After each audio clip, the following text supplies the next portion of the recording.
This is Turd Flinging Monkey for TFM News. I'm going to be responding to an article appearing in the Daily Star called War Plans Flop as Female Soldiers Snub the Front Line, written by Patrick Williams, November 20th, 2016. Now, in a previous article, I talked about how these women who somehow passed Ranger School, if they were helped along the way in order to score political correctness points. So for whatever reason, feminists set their sights on the military to prove that women could be just as good as men, and so they had to get a few women to pass these courses. And I said at the time, whether or not these women were helped along in Ranger School will be proven in time, because feminists have very short attention spans. They're children. They're going to set their sights on a new target, gaming, comics, who fucking cares?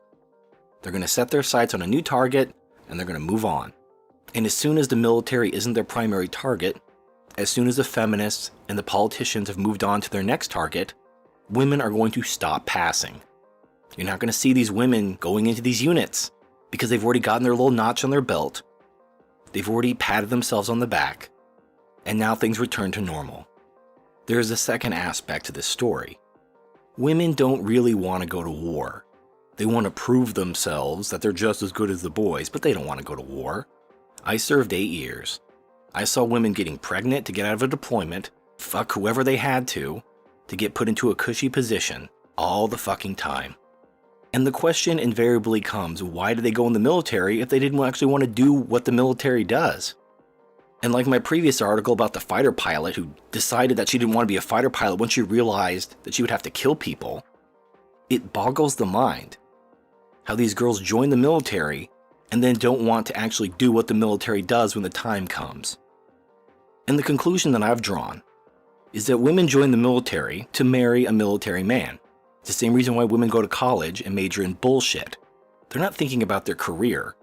Women don't go to college to major in gender studies so that they can look forward to a lucrative career using their gender studies degree. There clearly isn't one.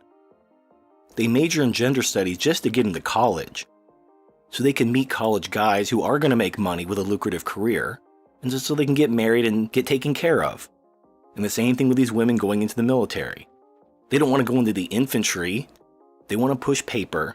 They want to work in the hospital. They want to find a nice, hardworking, higher-ranking guy that will take care of them.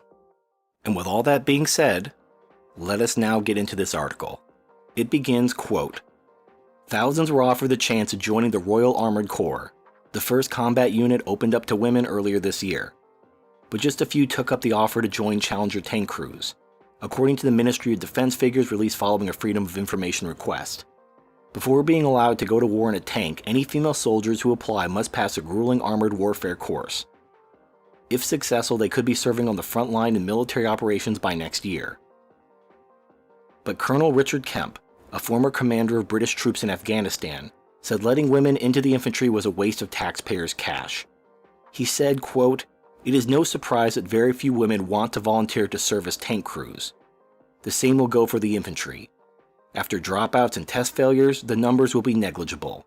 Having a very tiny minority of women serving in what will remain pretty much all male units will be counterproductive and harmful to morale and combat effectiveness. The whole thing will turn out to be a very costly, damaging, and futile exercise in political correctness. Funded, of course, by the taxpayer." The Army did not want this, but it was forced on them by political correct politicians and feminist zealots who themselves would not dream of serving in close combat units, unquote. Now, while we're on the subject of women in the military, you have to register for the draft if you have a penis and you're 18. Women are not expected to register for the draft, and yet they're still given the right to vote, without having to fight for it, without having to defend it, and without bearing any responsibility for it. Now, if you force women into war, they're just going to die and they're going to get good men killed along with them. Some people have said just have an all-female unit, but you have to understand that female soldiers are worth about half as much as a male soldier in terms of combat effectiveness, and they cost twice as much because of their unique medical conditions. So you're talking about a complete money sink to create suboptimal soldiers. It doesn't make any sense. Now, if you're going to under-equip them and under-train them in order to make them financially on par with male soldiers, then you're simply sending them out to die. It's just cold-blooded murder.